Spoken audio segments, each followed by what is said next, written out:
62-year-old Jose Malena was living in Los Angeles. He was the father of 6 children, and he had been working at Bumblebee Foods for the past 5 years. One of Jose's responsibilities at the plant was loading the massive industrial oven that was 54 inches wide by 36 feet long with these huge pallets of tuna in cans. The oven was designed to sterilize the actual can itself and process the tuna inside of them. At 4 a.m. on October 11th, Jose arrived at the Santa Fe Springs plant where he worked, and his supervisor immediately tasked him with loading a particular oven. So Jose left and got 12,000 pounds of tuna in cans, and he put them on this dolly and he wheeled it over to the oven. He walked over and opened up the oven door, and he looked inside and he saw there was a loose chain in the back. And so even though he knew he wasn't supposed to go inside of the oven for obvious reasons, he knew he could fix that chain in just a couple of minutes. And so he decided he would just go in there and get it done. A couple of hours later, a supervisor asked the other workers if they had seen Jose, and no one had. And so they searched the inside of the plant. He was nowhere to be seen. His workstation at that oven had been cleaned up. They called out to him on the intercom to come up to the office, but he didn't show up. They went outside and they found his car was still parked in the parking lot. When they went back inside, everybody was just stumped about where Jose could have gone. And so they searched the building one more time, and then finally one of the workers said, "The only place we haven't looked is inside the oven he was last seen loading." And so they turned off the oven, but they had to wait 30 minutes for it to cool down before it was safe to go inside. And when they finally opened up the door, they found Jose pressed up against the inside of the door trying to get out. He had been cooked alive. Earlier, when Jose had gone inside of the oven to fix that loose chain, he had left all 12,000 pounds of this tuna sitting on a pallet dolly right outside the entrance to this oven. And so another coworker had been walking down the row of ovens, and the door to the oven swings out, and so it would have blocked his view to look inside of the oven. And this worker saw this huge pallet of tuna sitting right outside, ready to be pushed directly into the oven. And so he assumed Jose must have stepped away to go to the bathroom. And so thinking he was doing him a favor, he walked over and pushed the pallets right inside, shut and locked the door without ever seeing Jose. And Jose, who was at the back of the oven, was probably caught off guard by the pallets suddenly coming in, and they boxed him in. He could not have ran to the front to get out in time. And it was so loud inside of the plant that even if Jose had been yelling, "Hey, I'm in here," it's unlikely the other coworker would have heard him. Once Jose's coworker turned on the oven he was inside of, it would not have immediately heated up to lethal temperatures. In fact, it was a fairly gradual heating process up to 270 degrees over a 2-hour period. And the human body can survive at 200 degrees or higher for up to 10 minutes. But at 212 degrees, your blood will actually boil, and that would kill you. Which means Jose would have had the time to fully recognize the situation he was in. And unfortunately, there was no kill switch inside of the oven, and there was no emergency exit. And so Jose just forced himself along the edge of the oven, past all the pallets to the front door, and banged on it until he slowly cooked to death. The deputy district attorney that prosecuted Bumblebee Foods in the lawsuit that followed this case said this was the worst circumstances of death he had ever witnessed. Bumblebee Foods paid Jose's family $1.5 million. They also paid $3 million to upgrade all of their industrial ovens.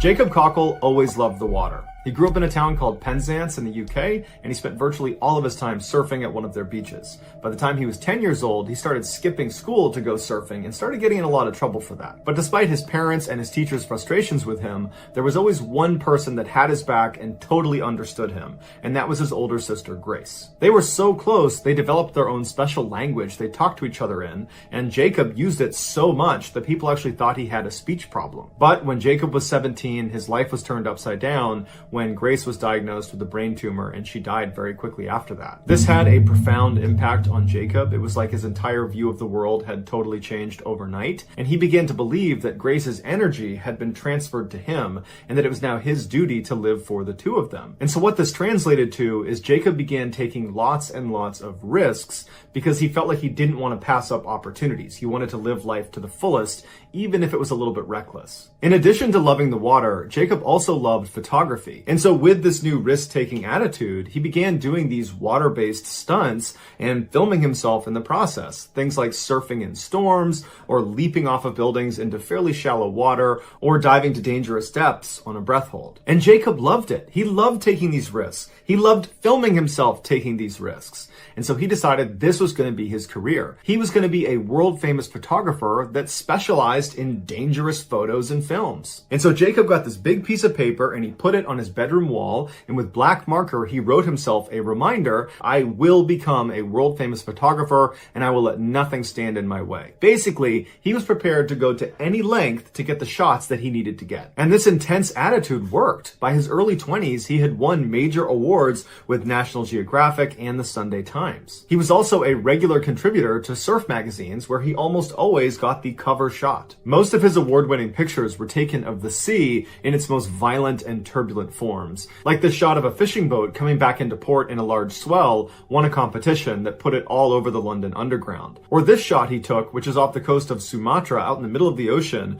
as Jacob and his friend are right in front of the supertanker that's bearing down on both of them, and his friend is surfing off the wake caused by the supertanker. So a very dangerous picture to take, but it won an award that was run by The Guardian. The money Jacob earned from these competitions he spent on improving his photography equipment. If he was ever given a physical prize, like a brand new TV, he would just give it away to his friends, because all Jacob was really focused on was going out and living life to the fullest and taking crazy chances and capturing those experiences on film. And one crazy experience that he had always wanted to capture on film actually took place right in his hometown of Penzance. A very strong whirlpool would appear a few times a year in a harbor that was right near his childhood home. It was just a quirk of engineering designed to keep the harbor from silting up. At high tide, the water would come in and it would hit this quay wall, and at the bottom of the quay wall was a tunnel that fed into this other pool. And so that would fill up with water, and then when the tide retreated during low tide, the water in the harbor would drain out and the water from the pool would slowly filter out back through this tunnel,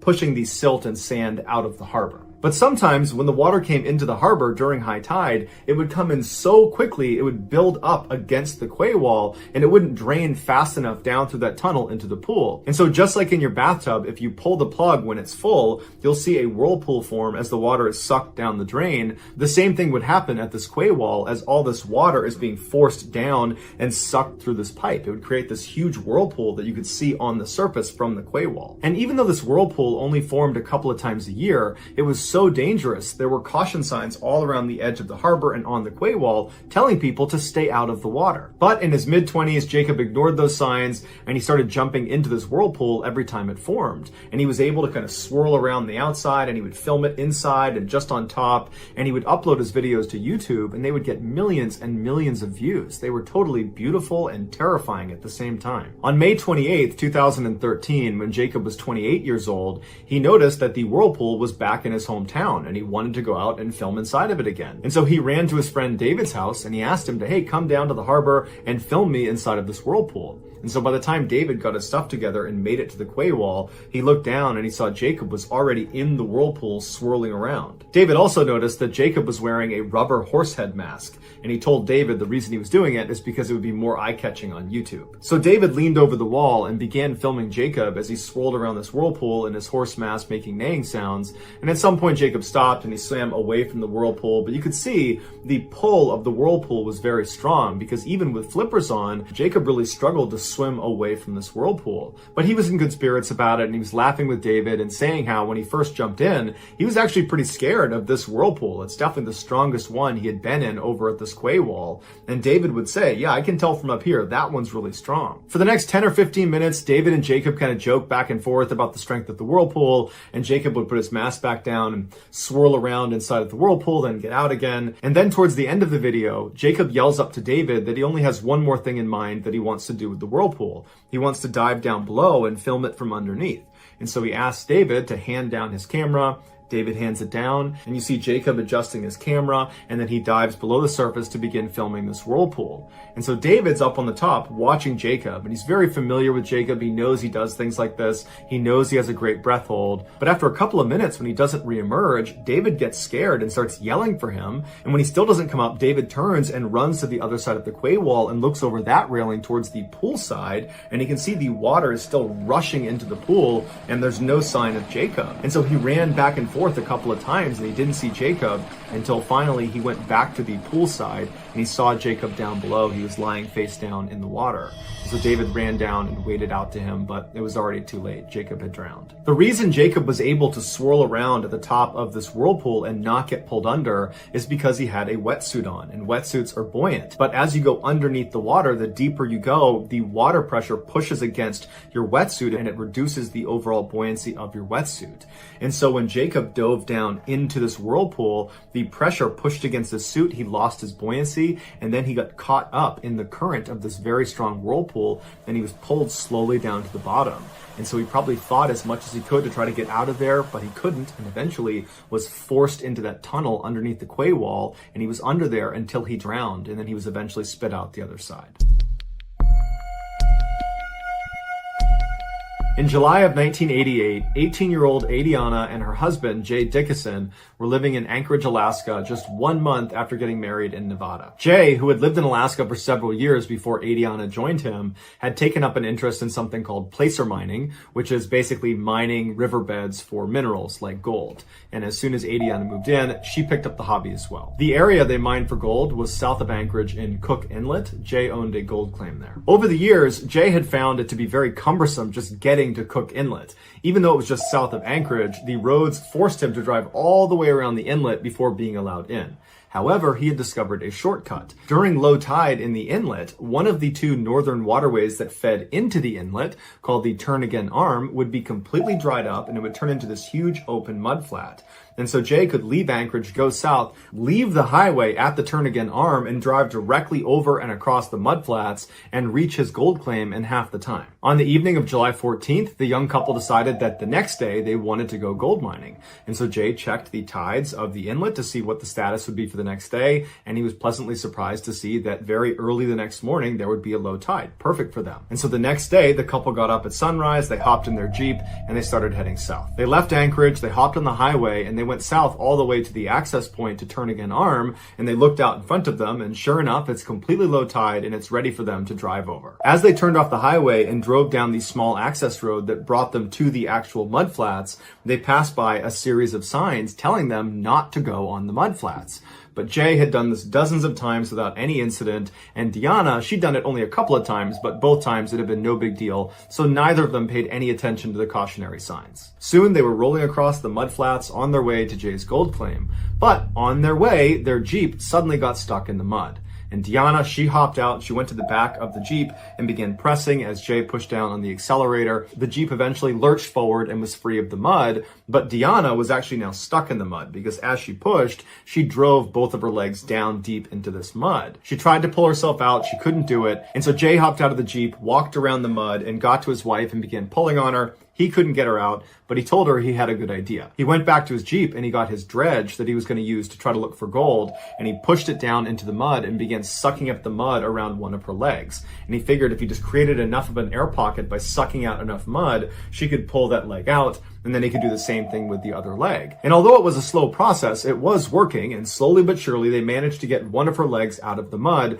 right as the 38-degree water began coming in because tide was starting to come in. Neither of them were panicking because the dredge was clearly working, and if they could just get her other foot out, it wouldn't matter that the water was starting to come in. They would be able to get back to land, back to the highway before they got caught in the high tide. And so he put the dredge down next to her other leg and he began pulling the mud out, and it was working, but then the dredge broke and he couldn't fix it. And Diana's starting to panic. Jay's starting to panic. He puts the dredge back in the Jeep. He gets a shovel and he runs back to his wife and begins frantically trying to dig her out, but he can barely move the mud. It's like it's cement. And that's actually the reason why there's so many signs around these mudflats telling people to not go on them. Because there's a very small window of time between low tide and high tide where the ground goes from being solid and you can drive a car on it to being very soupy, and it's very easy to get stuck in it.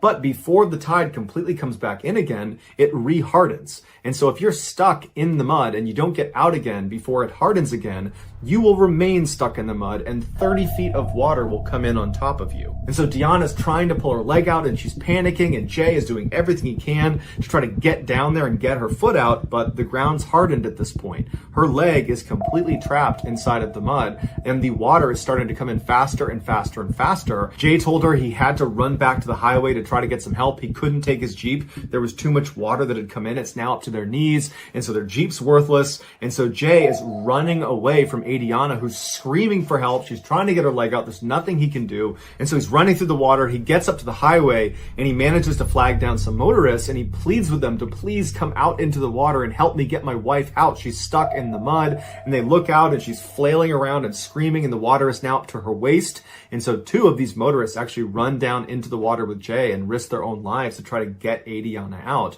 Meanwhile, another motorist took off for a nearby cafe where he could alert authorities that someone is trapped and they need someone out there right now. Very quickly, the fire department and the state troopers arrived on scene, and they look out and they see the motorists and Jay trying to pull Adriana out, and the water has crept even higher up on her body. She's screaming, she's panicked, and Mike Opalka, who's one of these state troopers, he immediately ran over to the fire department and he got this big rubber tube and he charged into the water and ran out to Adriana and grabbed her and said, everything's going to be okay. We're going to get you out of here. And he gave her the tube and he says, you need to start breathing through this. The water's going to be over your head soon. And so Adriana, who's shaking because she's hypothermic and because she's terrified, she takes this tube and she's clutching it as the other rescue workers are running down with all their equipment to try to get her out. And then not that long after that, the tide had come in to the point where it was over her head, and all they could see of Adriana was this rubber tube she was keeping out of the water. But unfortunately, every attempt the rescue workers made failed, including getting a helicopter in and attaching a harness to Adriana and trying to pull her out that way.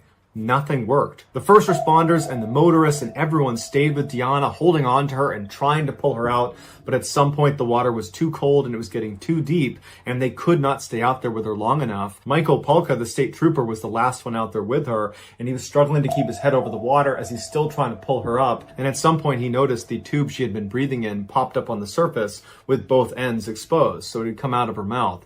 And so he fumbled with it, but his hand was so cold from the water, he couldn't really grip it. He tried to reach down to give her the hose, but she was flailing and panicking, and she couldn't get the hose. She could not breathe through it, and at some point she went still. And Mike knew there was nothing he could do. She was gone, and so he let go of her, and being hypothermic himself, he barely was able to swim back to the shore and get out and go up onto the highway with the others. And there they sat for the next 6 hours as they waited for the tide to come all the way in and then go all the way out again and loosen up to the point where they could go out and retrieve Diana's body. Unfortunately, had authorities been alerted to Diana's situation a little bit earlier, they could have got a special water pump out to the mudflats, and it would have been able to get her out even if the mud was hardened. But by the time that pump arrived on scene, it was already too late. The water was well over Diana's head, and she had already let go of the tube.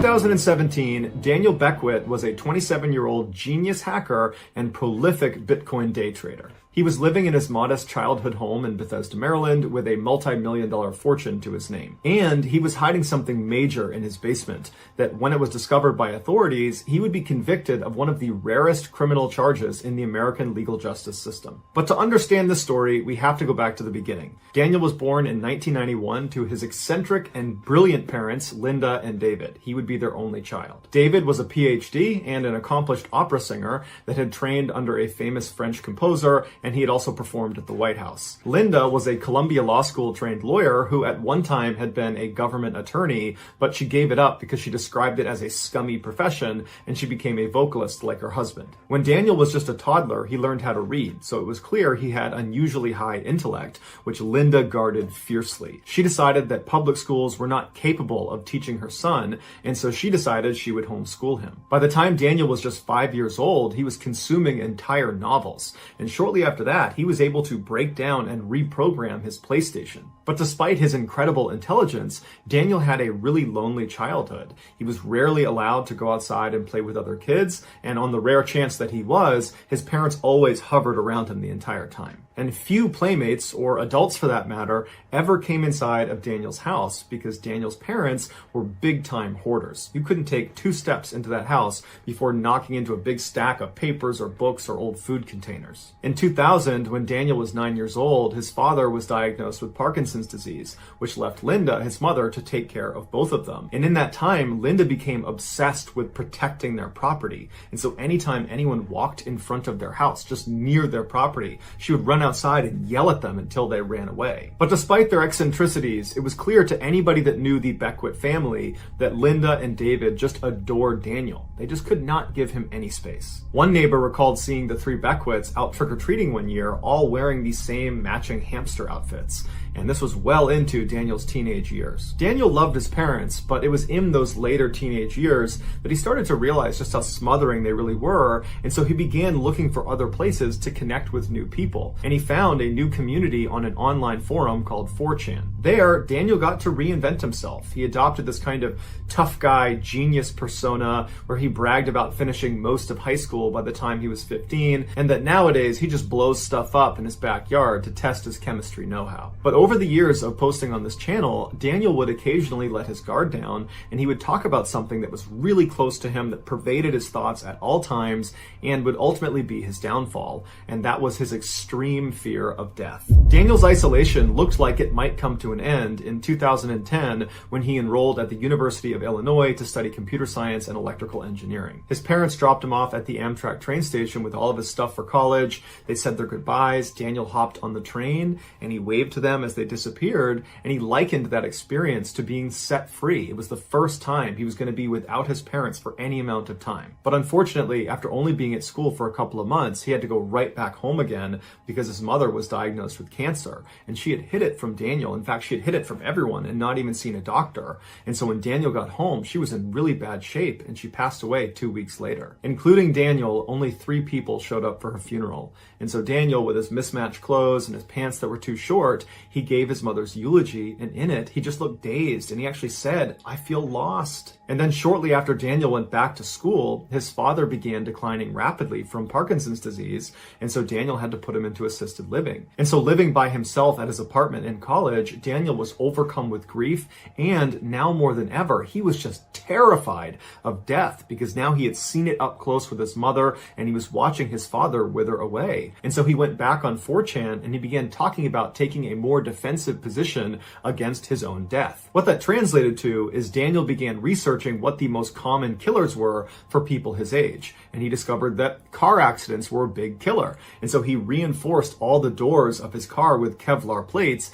and anytime he drove it, he wore a Kevlar vest, which he believed protected him from blunt force trauma in the event of a crash. Knowing that cancer was a big killer, he went out and removed every mole on his body as a preventative measure. But what Daniel viewed as the biggest threat to his life was not something that statisticians would tell you is something people his age or people in his country should be worried about, and that was a nuclear attack on the United States. Daniel believed it was imminent. Daniel believed the only way he could protect himself was to build a proper fallout shelter, and because his mother had left him a multi-million-dollar trust fund, he had the means to construct one. And so he left college and went back to his home. He went down into the basement and he picked a spot right in the middle of the ground and he began digging. Over the next 2 years, Daniel spent part of his time living at college, being a really good student, and the other half of his time was spent living at his family home, hiring different contractors to come in and dig out this massive labyrinth of tunnels underneath his property. But in 2012, his schoolwork and his tunnel work had to come to a complete stop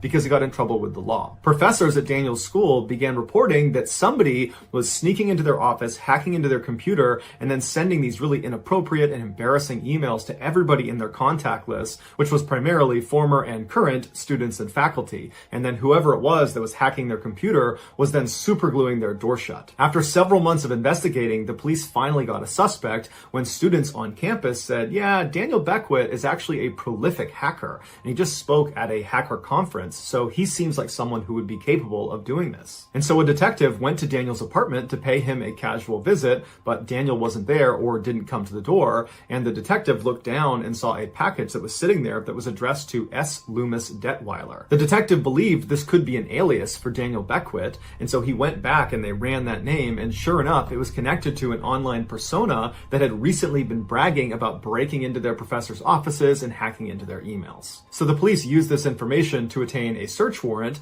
They went back to Daniel's apartment. He wasn't there. there. They used the key they had been given for the unit. They went inside and they're hit with just this ridiculous mess of an apartment. It looked exactly like Daniel's home growing up, with stacks of papers and books and wires and computer equipment and trash and old food containers. And there was just this dirty mattress sitting right in the middle of the apartment with no sheets on it. And in the back, on top of a mini fridge, was Daniel's laptop. It was open and it was unsecured, so they logged into it, cloned his hard drive, and left. And using the information that was contained on this hard drive, detectives were able to, without a doubt, connect Daniel to the vandalism and hacking that had been taking place at his college. Daniel was arrested and charged with a number of serious felonies, but shortly before his trial, Daniel struck a plea deal and then immediately took to Reddit to tell the world that he fully expected the state governor to pardon him because he had made a number of significant contributions to his campaign. But that pardon never came. However, Daniel's sentence was remarkably light. He was ordered to pay $23,000 in restitution to the college and then was given 2 years of probation. Daniel was expelled from his school, and so he moved back into his childhood home where he lived alone full-time. Once home, Daniel focused his efforts on this bunker he was building in his basement, which by now was a fairly large series of tunnels that zigged and zagged in different directions well beyond his property lines. Once Daniel hired a couple good contractors to continue to expand this bunker, he turned his attention to a new activity, Bitcoin trading. And in relative short order, Daniel became extremely good at this and made millions of dollars. By 2015, Daniel was off probation. His bunker was almost completely built out, although he did have plans at some point to hire more people and continue to expand it. And in terms of Bitcoin day trading, he wasn't doing it as much because he had made so much money. Now he just spent his time sitting inside of his bunker, live streaming on this new website called Blab about his investment prowess. And every time Daniel live streamed, he was cautious to never reveal his identity.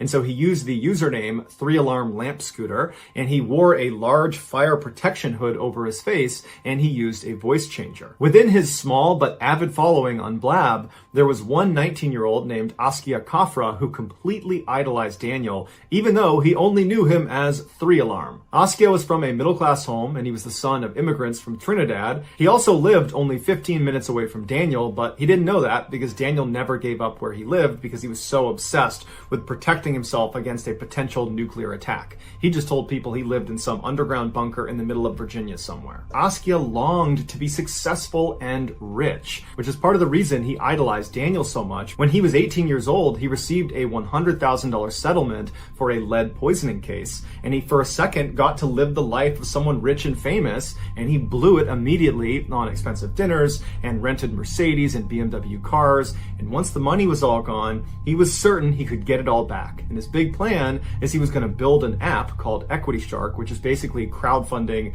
that allowed people to invest small amounts of money into new promising startups. And he believed this app was going to be the way he made not millions, but billions of dollars. But he didn't have any real money to fund this app. And so he and his business partner applied for a $100,000 grant for young entrepreneurs that have dropped out of college, something Askia had just done, and they were certain they were going to get this grant. But despite Askia's confidence, he was far from a sure bet for this money, because Askia still had many of the blind spots of someone still learning how to become an adult.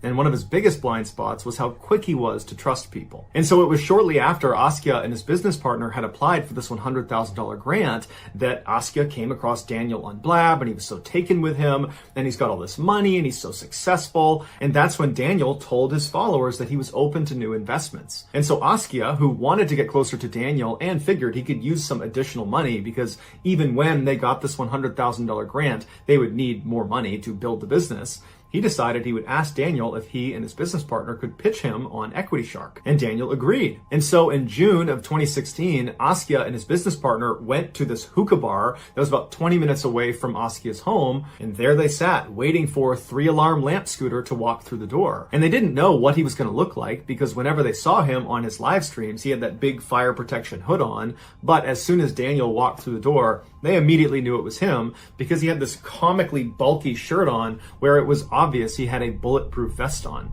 And so this guy with the bulletproof vest walks over, introduces himself as 3-Alarm, aka Daniel. And so by now, Askia and his business partner are very accustomed to 3-Alarm's eccentricities like his bulletproof vest. They just kind of overlook it and begin pitching him on Equity Shark. And they tell him that the success of the company, they believe, is hinged on this $100,000 grant that they explained they are certain to get. They meet all the parameters. They are exactly what they're looking for. And at the end of the conversation, point, Daniel was convinced that not only were they going to get this $100,000 grant, but that Equity Shark seemed like a great investment. And so after a number of follow-on meetings, Daniel ultimately committed $5,000 to Equity Shark, and he told Askia that they would have to pay him back with the funds from the $100,000 grant, or if for some reason that didn't come through, Askia and his business partner would have to find another way to pay back Daniel. Askia and his business partner were totally thrilled. They felt like that $100,000 grant is a done deal, so there's no risk to this investment by Daniel.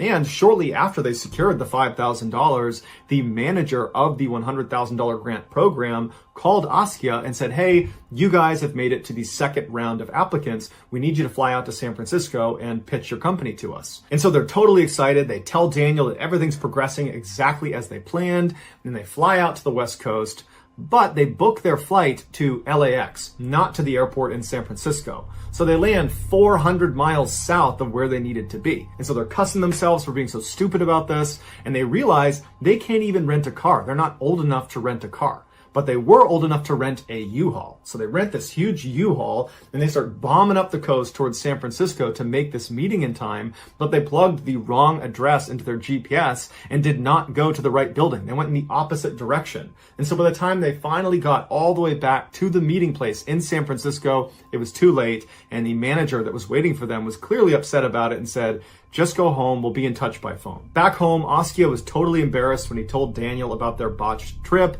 and he was convinced that they were not going to get the grant now because of how badly they had screwed up the meeting.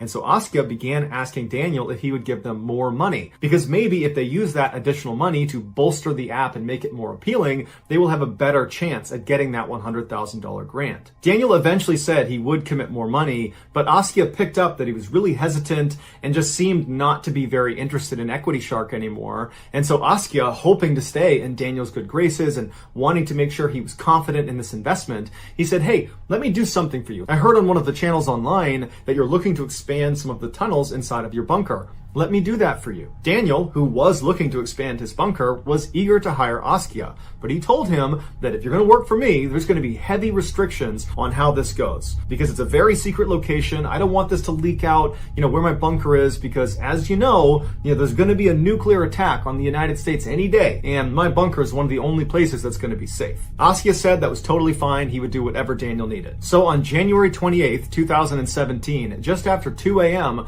Askia sat outside his house waiting for some car to come pick him up. And at some point, Daniel showed up in a minivan, and he walked up to Askia, he let him into the van, and then he put goggles that were blacked out on his head. And then Daniel drove around in loops up on the highway and back around neighborhoods, giving the impression to Askia that they were actually going somewhere far outside of Maryland, but really they were only going 15 minutes away to Daniel's actual house. And when they got to Daniel's house, Daniel made Askia keep the goggles on. Daniel got out and he led Askia by a string into the house. And once they got inside, Daniel had to carefully walk him around all the junk that was piled up all over the house. They made their way all the way to the back. They went down the stairs into the basement, where Daniel had intentionally created this unbelievable maze all over the basement floor with chicken wire and stacks of bikes and books and more junk. It was designed so anybody who was working inside of the tunnels, that even once they came out of the exit, wouldn't even know how to get out of the basement. And finally, after bringing Askia all the way through this maze, he stopped him right in front of this hole in the ground that was the entrance into the underground tunnels. And at that point, he told Askia to remove his goggles. Daniel told him to hop down and take a look. So Askia hopped down and he's looking around and he's seeing these massive tunnel systems pushing out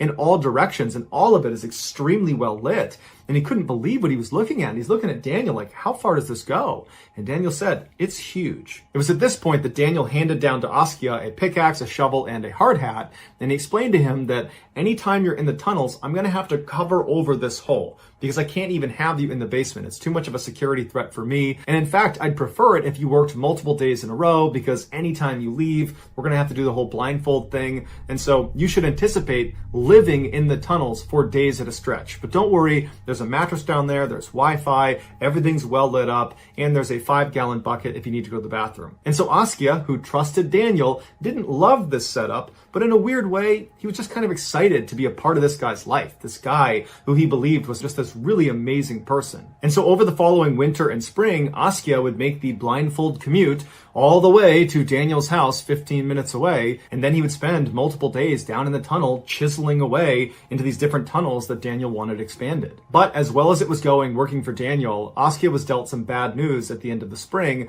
when it turned out Equity Shark was turned down for that $100,000 grant. Askia was surprised, he was crushed, and he now knew he would have to pay back that $5,000 that Daniel had invested in Equity Shark because he wasn't getting it from the $100,000 anymore. And so he asked Daniel if he could increase his hours in the tunnel to try to pay back that debt. Daniel agreed, and so on September 10th, Askia was back at Daniel's house, and he was down inside the tunnels in one of the lowest sections that required squeezing through a very narrow section that Askia had actually texted his friends about and said that section made him really claustrophobic, but he had to do it. He needed to pay back the debt. And so later that day at 4 p.m., when Askia was down in that lower section, the power in the tunnel suddenly went completely out. So it's pitch black. And so Daniel, who was upstairs, recognized it happened. And so he navigated through all the junk upstairs, came downstairs, navigated the maze all the way to the circuit breaker in the basement, and he flipped the switch. And the power went on, but Daniel heard a loud buzzing sound coming from upstairs in the kitchen. And so worried that could be an electrical fire, he turned back off the circuit breaker, putting Askia back in total darkness down deep inside of this tunnel.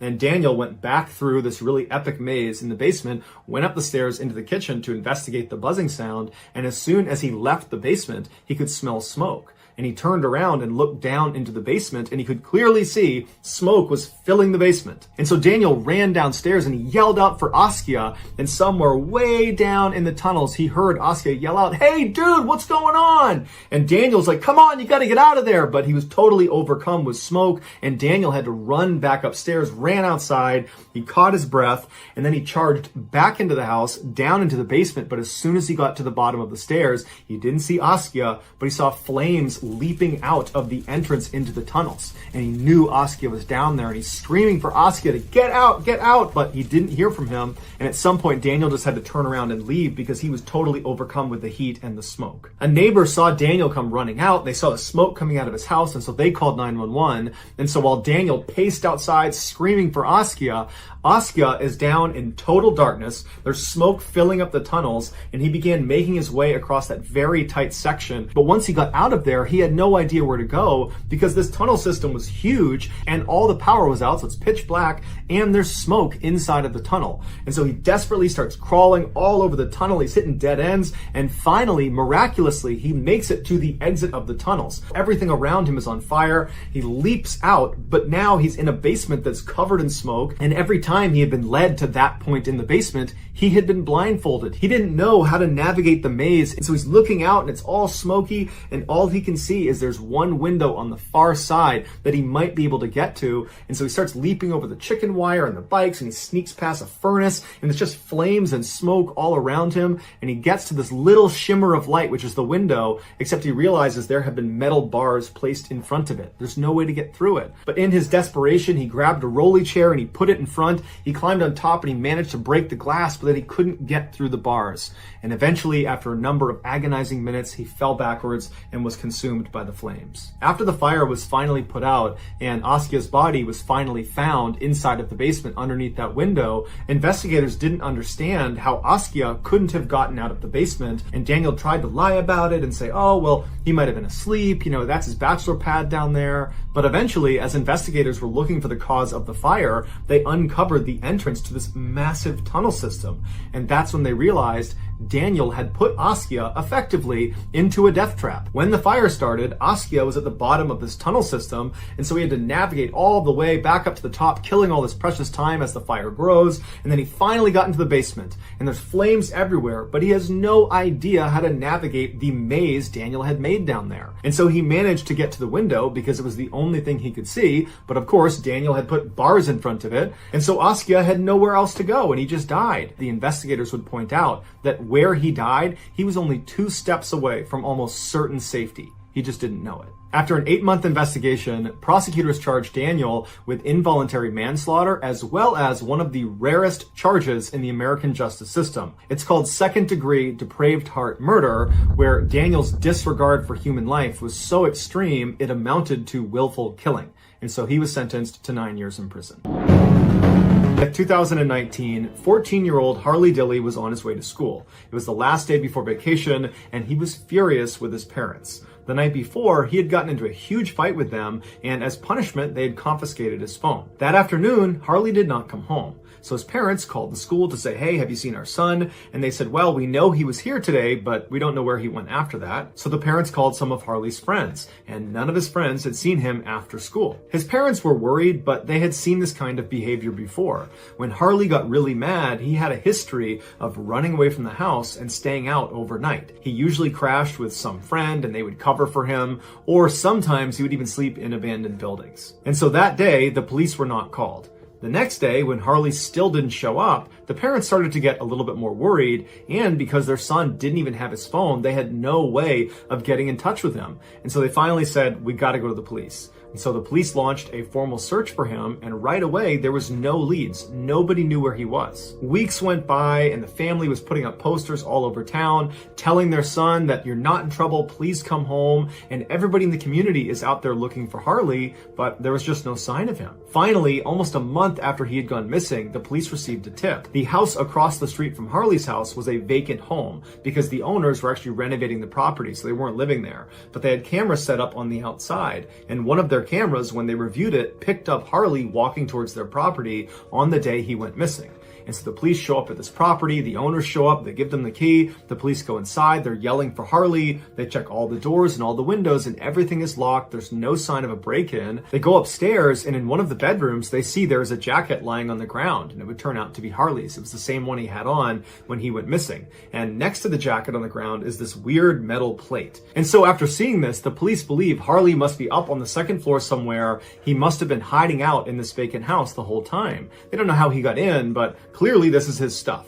And so they start yelling for him and walking around the second floor, and it's silence. There's no sign of Harley. And so they go back in the room where his jacket and his plate is, and they look up on the wall, and pretty high up, there's a hole in the wall. And it looks to be about the same size as this metal plate. And they realize this plate is actually a vent cover, and that is a vent. Suddenly, police believe this could be a lot more sinister, that perhaps someone had harmed Harley and then taken evidence and stuffed it into a vent inside of a vacant house. So one of the officers gets a stool, they put it in front of this vent, they climb on top and they reach in to feel around for more evidence, and as soon as they reach in, they touch something and they pull their hand back out and they say, there's a person in there. And it would turn out the person inside of there was Harley, and he was deceased. Although no one knows exactly what happened to Harley, the leading theory is he climbed onto the roof of this vacant home on the day he went missing, and he looked down the chimney. There was no cap on it, and from his perspective, it looked like he'd be able to fit all the way down to the bottom. But what he didn't know was this chimney was wider at the top,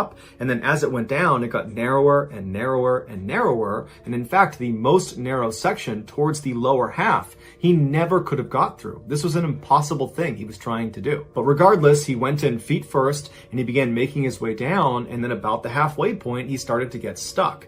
And he believed it was because of his big, bulky jacket. And as it happened, he was right in front of this hole in the wall, which was the vent. And so he managed to punch the metal plate off of the vent. He got his jacket off and he forced it through this hole, thinking that would give him a little bit more room. And it did. He began to sink a little bit further, and then he decides to put both arms over his head to try to make himself as narrow as possible. And it works. He starts to move down, but at some point he gets completely stuck and he's struggling to breathe because the chimney is tight on his chest, and he's got his arms over his head and he's starting to panic, and he lets out a scream. But as soon as he does that, the air coming out of his lungs causes his chest to compress, and he sinks just a little bit lower into that tight section of the chimney. And as soon as he comes to a stop, he tries to breathe back in again, but his chest can no longer expand to its full size, so he can't get a full breath. And so over and over and over again, as he's screaming and yelling for help, he's compressing his chest and sinking farther and farther into this inescapable trap until he reaches a point where he cannot go any lower. And his chest is crushed by the chimney. He can barely catch his breath.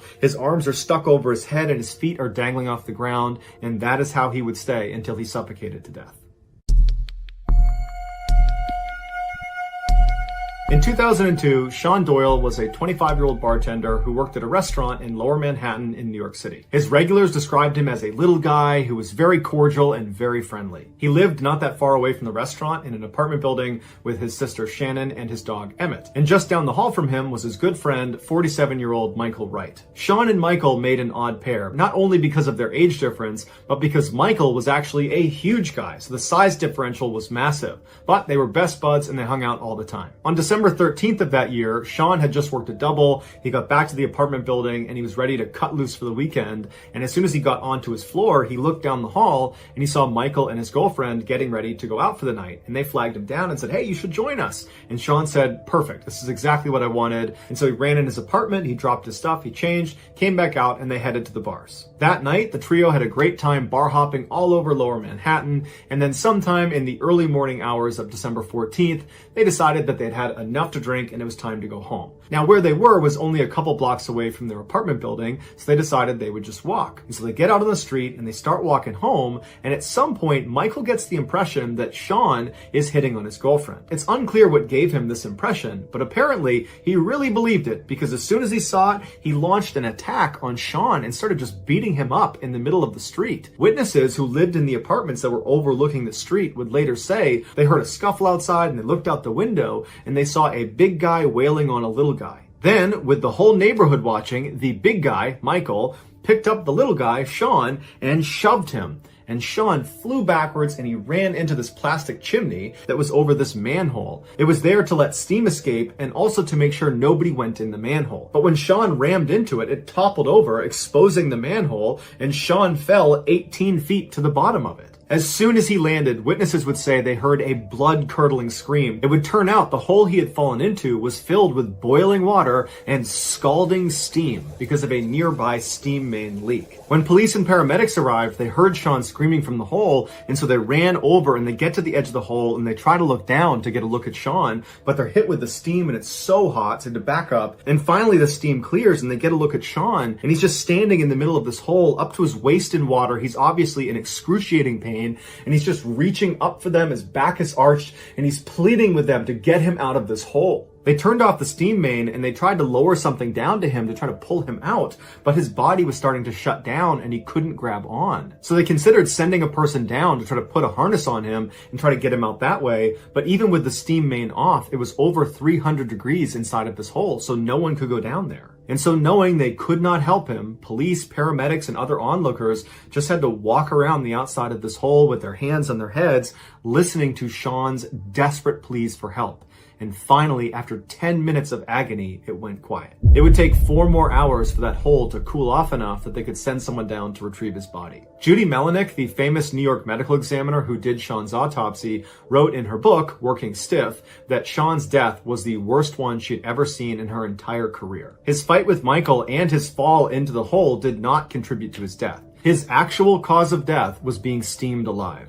But what makes this the worst death ever is that steam burns, no matter how severe, do not destroy nerve endings the way flames do, which means Sean would have felt everything. Michael was charged with second-degree murder. However, it's not listed online whether or not he was found guilty or what his sentence was.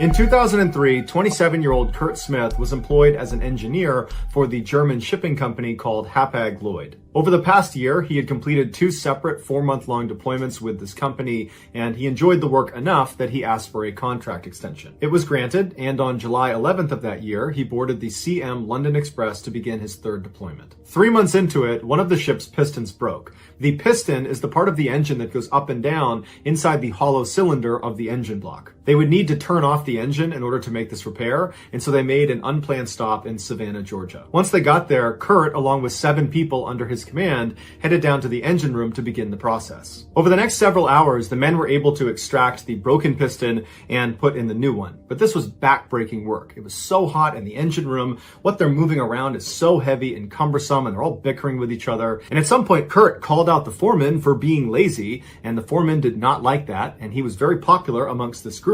And so by the the end of getting the piston back in, everybody in there just totally resented Kurt. But ultimately, they got it done, and Kurt cut everybody loose except for the foreman. He told him he needed to stay back and help him ensure all the pistons were properly installed. To do that, they would need to go inside of something called the scavenger air receiver, which is this tube that's 55 feet long by 5 feet wide with access hatches on either side, and it sits right next to the engine block.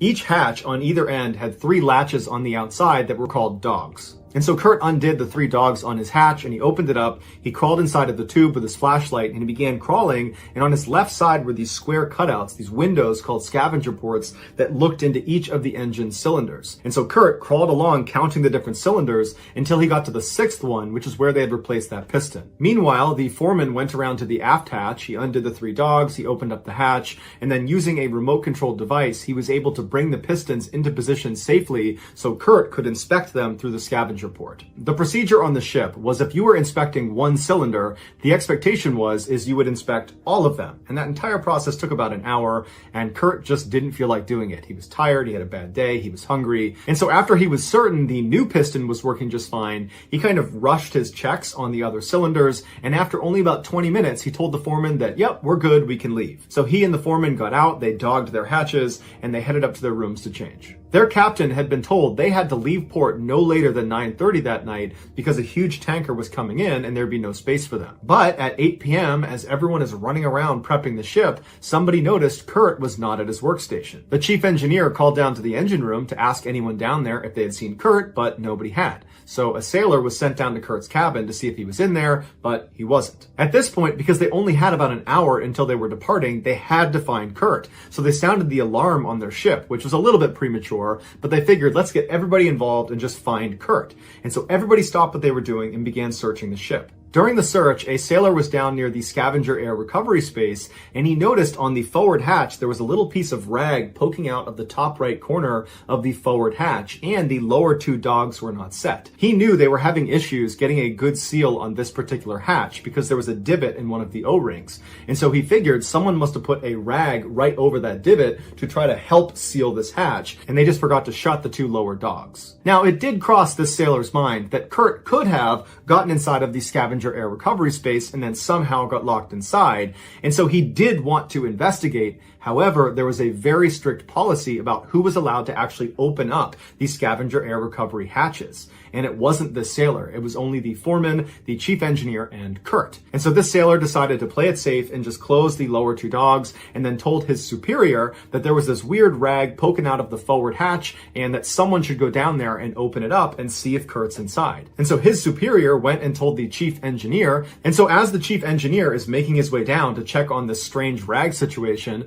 the foreman completely independently had gone around to the back of the scavenger unit to the aft hatch, so not the one with the rag poking out of it, and he unlocked the 3 dogs, he opened the hatch, he looked inside and shined his light, didn't see anyone, shut the hatch, locked all 3 dogs, and then began to walk away right as the chief engineer came down and saw him. And he saw him securing the scavenger air unit, and he said, hey, I was just coming down here to check to make sure Kurt wasn't in there, and you just checked, right? He's not in there? And the foreman said, yeah, no one's in there, it's all good. And so the 2 of them, the foreman and the chief engineer, did not check on the rag. They just left. The search for Kurt continued on the ship, but they could not find him. And so as 9:30 was approaching, the captain called the port authority and he said, hey, we're down someone. Can you please send someone out to look around? And so a search on the land began, but they couldn't find Kurt. And so finally 9:30 came around and the big container ship that was supposed to come in and take their place was just waiting right out in the water for them to leave. And so the captain did his best to linger for another 10-15 minutes, but finally they were forced to leave even though they had no idea where Kurt was. So they fired up the engine and they left. The general consensus on the ship was that Kurt must have fallen overboard and drowned. Or maybe he ran ashore and ran off, but that was very unlike him. And so an investigation was launched, but it would probably be a while before anybody found out what happened to him. Finally, 2 days later, they arrived in port at Norfolk, Virginia. They powered off the engine and they got the ship ready to be put into harbor mode, where basically they open up all the hatches and they prep it to sit there for a while. And during that process, the foreman went down to the scavenger air recovery space and he opened up the forward hatch and he found Kurt. Although no one has all the details of what happened to Kurt, the leading theory is 2 days earlier when he had done that abbreviated check of the engine cylinders, hours when he had basically cut it short with the foreman because he just didn't want to do it. He had gotten back up to his room and started to think to himself that if anything goes wrong with any of those pistons, that I'm going to be to blame because the foreman was with me and I called the foreman lazy earlier and he doesn't like me, and so he's bound to turn me in. So Kurt decided he would go back down and do a more thorough check. But he didn't want anybody to know he was second guessing himself, and so he was going to do this alone, even though it was a huge no-no to go inside of the scavenger air unit by yourself. Because if you manage to get stuck in there by yourself, horrible things are going to happen to you, and there's nothing you can do to stop it. But Kurt was confident, so he headed down, he undogged the forward hatch, he swung it inside, he climbed in with his flashlight, and then somehow, once he got inside, he managed to fall backwards and hit the hatch door so hard that it swung shut, slammed, causing the upper dog to swivel and rotate down and lock him inside. He knew that nobody knew he was in there. He had made sure that nobody knew he was in there. He screamed for help, but nobody could hear him. The ship was so loud as it was, and being inside of this tunnel, no sounds getting out of it. And so he's looking around thinking what he should do, and he looks back at the door, the one that's sealed right behind him, and he sees the very top crack, there's a tiny sliver of light. Because even though one dog had sealed him in, because the other two had not, there was a little gap in the seal. And so he thought if he can just wedge his dirty rag into that little space and push it out onto the other side, someone will see it, will clearly recognize there's a foreign object hanging off of the forward hatch, and they'll have to open it up and they'll find me. And so once he wedged his rag up and through, he was confident he would be found, and so he slouched down against the back of the hatch and he just sat there waiting to be found. And then a little while later, he heard the sound of somebody not opening the hatch behind him as he thought they would, but instead locking the two dogs, making sure it doesn't open. He must have got up and turned around and screamed for them, but again, they can't hear him. And then a couple of minutes later, on the other side of the tube, 55 feet away, the aft hatch opened up briefly. Somebody shined their light in. It didn't hit him. He tried to yell for them. They didn't hear him. And then he saw them shut the hatch, and he heard the sound of them locking all three dogs. At this point, you got to figure that Kurt's fear is at a primal level. He knows at any moment, if somebody doesn't get him out of here, this is going to become a death trap. And so as he's looking around, just wondering what's going to happen, he would have felt the incredible pressure start to build up in his ears. It would have taken him to his knees, it would have been crushing in his skull, and he would have heard the sound of each of the hatches being pressed up against their O-ring as the room began to pressurize. And then he would have heard the sound of the pistons beginning to churn inside of the engine cylinder right next to him. And at that point, he would know there's no hope. And slowly, horribly, that room would begin to heat up until Kurt was cooked alive.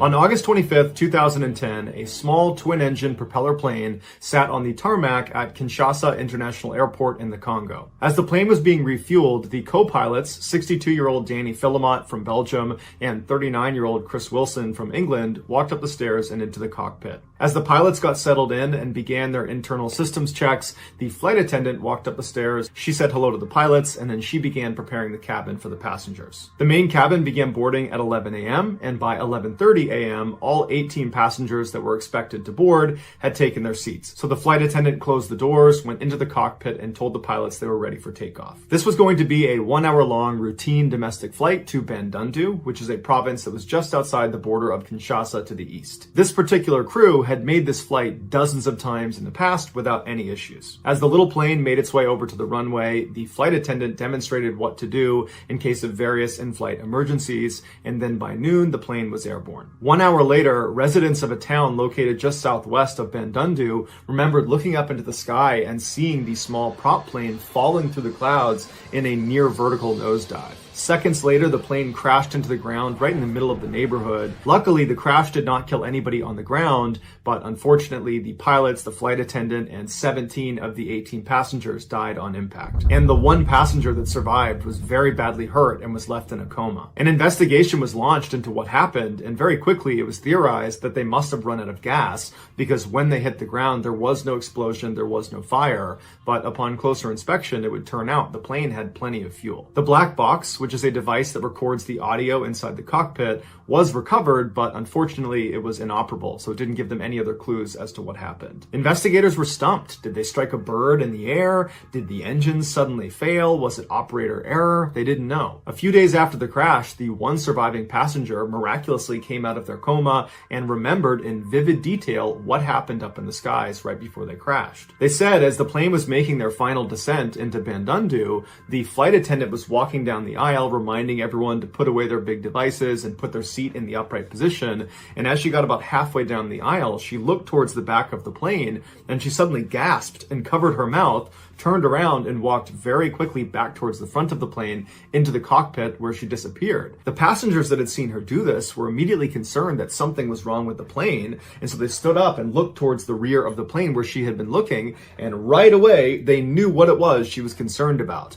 There was a hissing crocodile making its way up the aisle. Someone must have smuggled it on. And as passengers realized what was happening, they all panicked and stampeded towards the front of the plane. This sudden shift in weight threw off the plane's center of gravity, causing a nosedive that the pilots could not recover from before they crashed. After hearing this story, the investigators remembered that a living crocodile had been found around the wreckage, but no one had thought much of it because in the Congo, lots of exotic animals are smuggled onto flights. Specifically, crocodiles are smuggled onto these planes with such regularity that passengers often can recognize the very specific crocodile smell somewhere in the cabin. And they'll tell the pilots, they'll come back, they'll find the crocodile and the owner of said crocodile, they'll kick them off before takeoff. But obviously this time, nobody smelled the crocodile. Just after midnight on April 4th, 2013, a man stepped out of his tent into the pitch black woods of central Maine. He was wearing a wool hat, he had a nice brand new Columbia jacket on, some Land's End jeans, and some high quality boots. He was carrying a backpack as well as another bag that contained a screwdriver along with some other tools. He adjusted his glasses and then looked up into the sky, and it was so dark he couldn't even see the moon, and he thought to himself, perfect. He turned and began quickly walking away from his tent into this forest where the trees were so dense that if you weren't careful, you could actually get stuck in between two trees. And scattered all over the ground were these huge slippery boulders covered in moss where one wrong step and you're breaking an ankle. But despite the rugged terrain and zero visibility, this man was able to easily navigate this area as if he had memorized every step. After an hour of silent hiking, he reached this huge pond called North Pond, and while staying hidden in the trees, he followed the shoreline until he reached the edge of the forest overlooking this clearing. And right in front of him were dozens of cabins overlooking this pond. This was Pine Tree Summer Camp. He waited in the tree line for a few minutes just listening to make sure nobody was out there, even though he knew their schedule and knew no one was there. After not hearing anything and feeling like the coast was clear, he stepped out of the woods and walked up to the top of the camp to the dining hall, and he made his way around to the back door. There, he pulled a screwdriver out of his bag and expertly popped open the lock and stepped inside. Once he was inside, he pulled out his tiny flashlight and he made his way over to the pantry where he began stuffing his bag full of candy, chips, and coffee. Once his bag was almost completely full, he walked over to the walk-in freezer, he went into his pocket and pulled out a key that he had stolen on a previous trip. He unlocked the lock, went inside, he grabbed some frozen hamburger patties and hot dogs, and then he left the freezer and locked it behind him. He did one more pass through the pantry and grabbed some more candy off the shelves and jammed them into his pockets, and then after feeling satisfied that he had all he could take, he decided it was time to leave. And so as he made his way to the door, he thought to himself, great, another successful raid complete. Or so he thought. A motion detector had recently been installed inside of the dining hall behind the ice machine. As soon as this man had pried open the back door, it had picked him up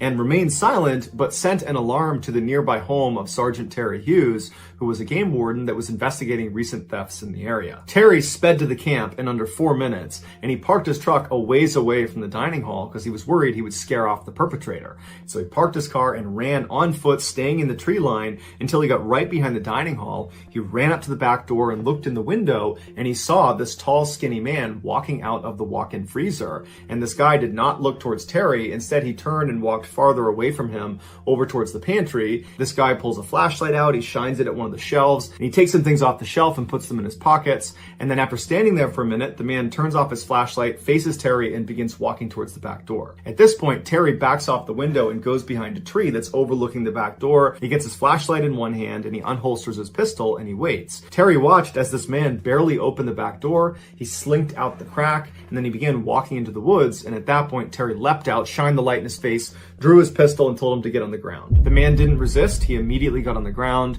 and Terry called the state police, who were there only a couple minutes later. They arrested this guy and put him on a chair, and then they began interviewing him. They asked him what his name was, and the man just remained silent. And so they searched him, but they couldn't find any form of identification, and so they asked him again, "What's your name?" And the guy again didn't say anything. So the officers decided to remove his handcuffs and give him a bottle of water and then see if he would talk. And sure enough, he did. His speech was slow and awkward and kind of abrupt, like he had not spoken in a really long time. He told them his name was Christopher Knight and that he had been born on December 7th, 1965. He said he didn't have an address, he didn't have a vehicle, and he had never filed a tax return. He told them he lived in a tent in the woods nearby. They asked him how long he had been doing that for, and he paused for a minute and then said, "When was the Chernobyl nuclear plant disaster?" And the officers looked at each other and they were like, 1986. And he's like, "Yeah, that's when I went in the woods." And they were like, "That was 27 years ago." And Chris said, "Yeah." The officers asked him, well, 27 years is a long time. You got to be out there with some other people. Is your family out here? You got a girlfriend? You got, some sort of companion out there with you? And Chris said, "No, I live out there alone."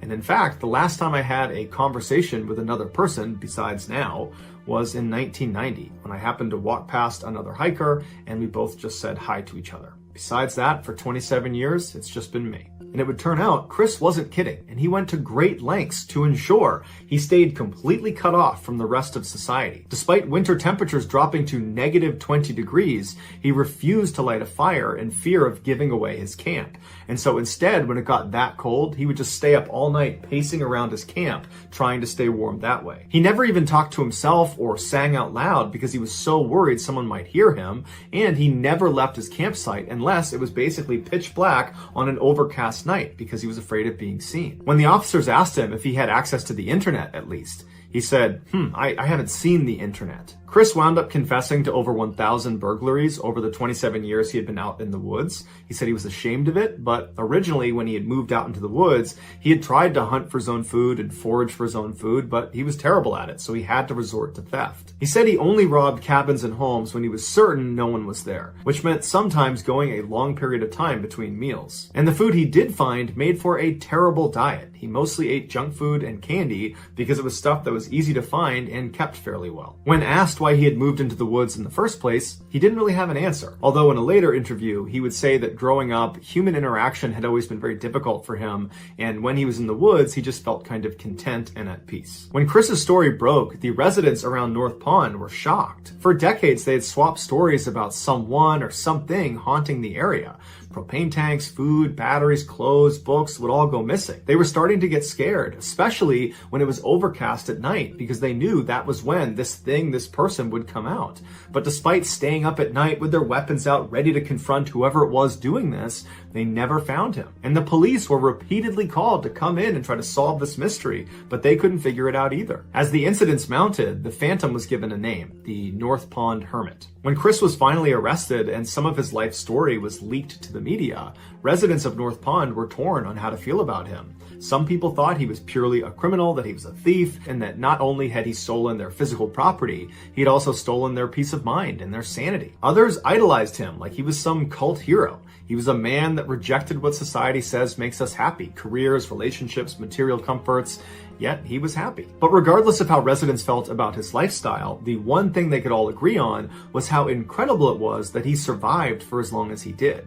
Winters in Maine are notoriously brutal and cold. A week of winter camping would be considered a huge accomplishment, let alone an entire season. That was totally unheard of, and Chris did entire seasons 27 years in a row. Ultimately, Chris was sentenced to 7 months in prison. When he was released, he was given 3 years of probation, and part of the conditions for his release is that every week he would have to go physically check in with the judge, which meant he would not be able to just escape back into the woods again. When his probation did finally end, he did not go running back into the woods. He decided to remain in society. In an interview, Christopher was asked what he learned from these 27 years in total isolation. What have you learned about the human experience? What did you learn about yourself? Tell us, because you have knowledge that virtually none of us will ever have access to. And apparently he just paused, thought about it for a second, and then looked up at the interviewer and said, "Make sure you get enough sleep."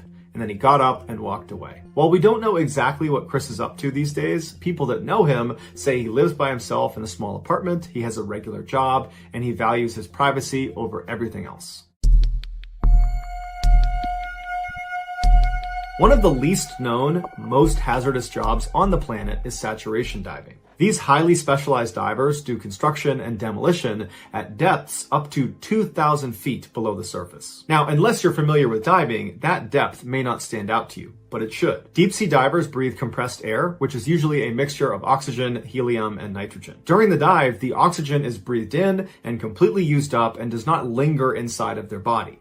But the helium and nitrogen, they are absorbed as they're breathed in into the bloodstream, and they remain there for the duration of the dive. As the diver ascends in the water column, the pressure on them from the water is reduced, which allows these two gases to clear out of their bloodstream. But they clear at different rates. Helium is considered a fast gas, which means you absorb it quickly and get rid of it quickly, but nitrogen is a little bit slower, and so it takes longer for it to absorb into your body, and then takes longer for it to clear out of your body. If a diver doesn't respect this and just rockets to the surface, any of the nitrogen or helium that did not diffuse out of their bodies will bubble up inside of them like a shaken soda, and it will wreak havoc on them, and many times it can be fatal. This condition is known as decompression sickness, or the bends. The way divers mitigate getting the bends is they have decompression stops in their dive, which means after they go down to a certain depth, on the way up, they will stop at a certain depth and just wait, and they will allow these gases to diffuse out of their bodies before making their way up to the surface. These decompression stops are planned and built into the dive beforehand. The deeper you go, the more frequent your decompression stops will be and the longer they will take. To give you a sense of just how long these decompression stops can be,